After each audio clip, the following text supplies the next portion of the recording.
Hello and welcome to Champion Reviews.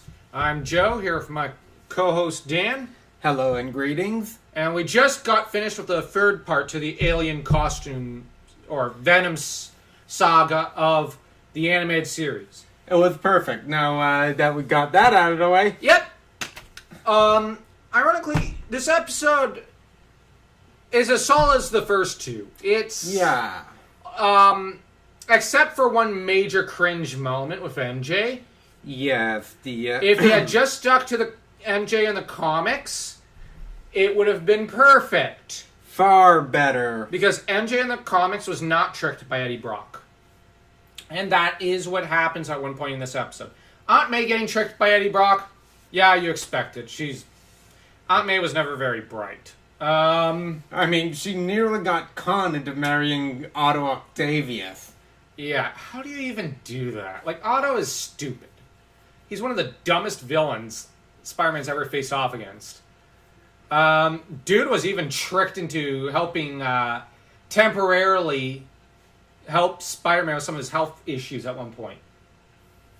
Like, the fact that he got conned into that is just sad. Thank heavens when Kane came along and killed him. That was one of the best parts that happened to Otto, so that we could get a decent Otto. Well, not Otto, but Doc Ock. But anyways, As to Venom, Venom is a villain who is born from the fusion of Eddie Brock and the Venom symbiote. That goes without saying for any true Spider-Man fan. But what the animated series had been doing throughout Season 1 was building up to this moment, with Eddie having been a frequent character who appeared and semi-antagonist, while the Venom symbiote popped up in the last few episodes to initially to support Spider-Man, but really to oppose him in a way. Yeah. Now, the symbiote latches on to Brock, but tries a different tactic this time. Realizing that hiding too many secrets drove Peter from her, and bear in mind the Venom symbiote is female. Yeah. She decides that maybe she needs to share everything with Brock. This is also part of her revenge against Peter. Mm-hmm. Because she wants to help fuel Peter's hatred against... Well, Brock's hatred against Peter even more. Now, she convinces Brock that she was only trying to improve Spider-Man and make him stronger. And that Peter was just too stupid to accept the deal. And that there are no negative consequences to bonding with a alien symbiote for its host organism. Never mind the fact that she's effectively replacing and absorbing or devouring Brock himself in time. And honestly, even if Brock knew all of that, would he care? Probably not. He'd probably just be short-sighted enough to just want his revenge until the last moment when he's about to gasp his last breath when he goes, "No, wait, oops." He's dumb like that. Mm-hmm. Well, he'd still probably go in his last moments. It's all Spider-Man's fault. Glad I got him. Yeah. But the thing is, you look at how Peter tries to fight him. Now, Peter tries to handle him by reasoning with Brock, trying to tell him, listen, It doesn't just bond with you, it replaces you. It doesn't care about you. And Brock doesn't listen. Now, Brock ends up hounding and stalking Peter and turning people against him, while Peter, in the meantime, within an hour almost of his first encounter with Brock, begins investigating Brock and finds out where he's gotten his rental equipment for working out, where Brock's apartment through that knowledge. And now Brock's got a new apartment, but he doesn't have a job. I suspect he's been using the symbiote to probably rob banks and whatnot. Oh, yeah. It's the sort of thing he would do. He has no sense of responsibility or loyalty to anyone or society. He's a sociopath, like you said. And, yeah, Brock is investigated by Peter, But when Brock decides to try and kill Aunt May by dropping a tree on the house, Peter decides, okay, he's tried to kill MJ, implying he'd rape and eat her. Well, I say eat, but like murder. Venom eats people. I just assume he's going to eat everyone. But okay, let's say we put aside my tendency to see when people say I'm going to eat them, I take them at face value. Yeah. Or when they look like they're going to eat people, yeah. Like he talked about raping and murdering MJ and murdering Aunt May. And actually tries to kill Aunt May. After a couple of these attempts, Peter decides, you know what? Enough of defense. I'm taking the fight to him. I'm going to use his tactics against him. I'm going to stalk him. Well, I'm going to redecorate his apartment so that it's got nothing but records of his failures, of Eddie Brock's failures, and lure him to where there's a shuttle launch that was mentioned earlier in the episode. And I'm going to basically use the noise of the shuttle to separate Symbiote from Brock. Mm-hmm. Now, in the comics, Eddie Brock's first real defeat does not come at the hands of, well, the Peter Parker in the Spider-Man costume, but the Peter Parker in the Scarlet Spider costume. And that Peter, or Ben, as he calls himself, ends up using the wedge. He doesn't have the luxury of any loud sounds or the knowledge of that weapon.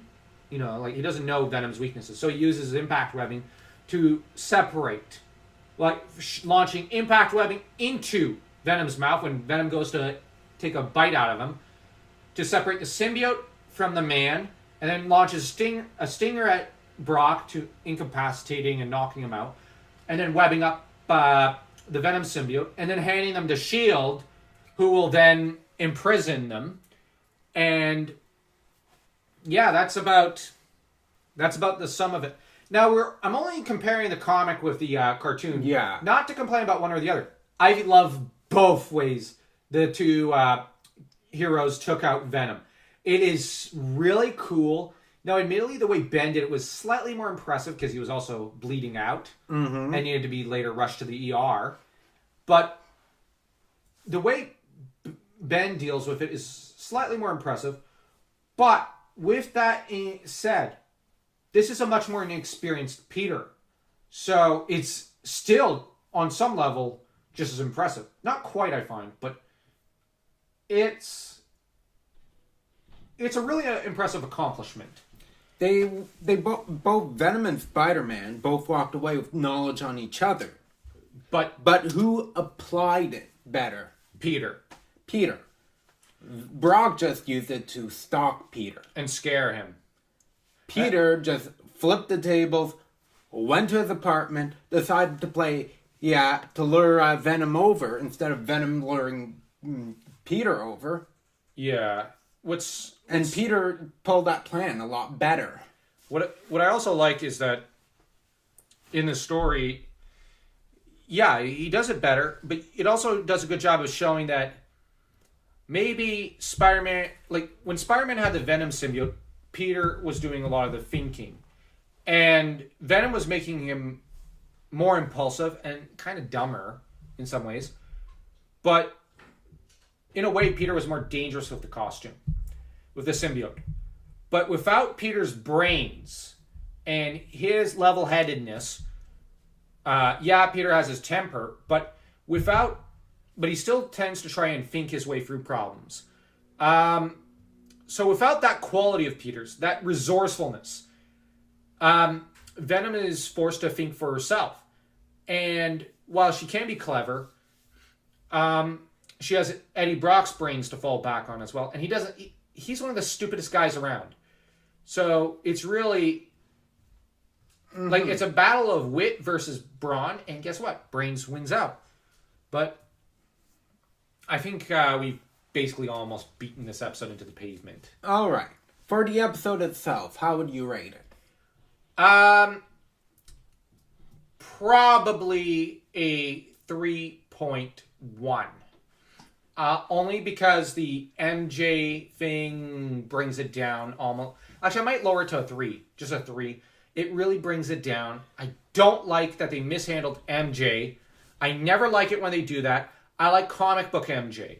Now, I'm not saying everything has to be accurate to the comics, But MJ's a badass. From her first appearance, when she jumps on her motorcycle to rush to the fight, that is cool. And the thing is, she always knew Peter was Spider-Man. She was trying to give him an out.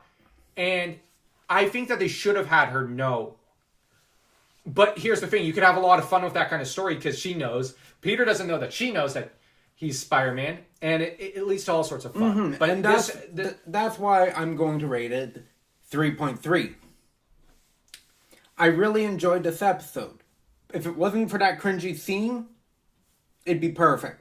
Yeah, that's why I brought it down to a 3. I think it really brings it down. Mm-hmm. But 3.3, 3. How would you rate this story arc? Oh, the entire Venom arc put together in the cartoon. I would rate it probably a 3.7 or a 4. I'll say not 3.7. Ah, frick. 3.3? 3.3 or a 4. What was I thinking there? It's probably a 3.3.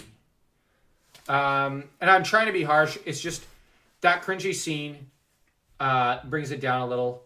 But everything else, oh man. This is how you write a superhero story. My rating will be strange because in general, with these episodes, you rated it higher. Me, I'm rating the Venom Saga a 4. Why? It's the complete thing adventure that I really enjoyed. Okay, you know what? I think I might bring it up to a 4 as well. Yeah, despite the scene, everything else is perfect. Perfect, and it brings together. The entire season 1, how would you rate it? The first season. Now, the season premiere dealing with the lizard, it was good, I guess. Then you had threats like Mysterio. Meh, I really didn't like that. You then had the lizard, which was really well handled. Normally he isn't. You had Doc Ock. Yeah, whatever. Yeah, it was good enough. It was even a little funny. Spider Slayers. That was, I think, right after the lizard. That was, I find, the strongest opening story they could have. But to end the first season with Venom, the way they did was perfect. I'm probably going to rate this season probably... You know what? I'm going to rate it a 3.1. Mm-hmm. A 3 here because there are some really enjoyable moments. The more meh-ish episodes aren't terrible. Yeah. They're enjoyable, but they're not up there. It's like Doc Ock. It's not a bad episode, it's just not phenomenal like the Venom Saga or the Spider Slayers. And next time we'll be dealing with season 2's premiere, I think. Mm-hmm. Which I actually forget what that episode is, but we'll see what it is when we get to it.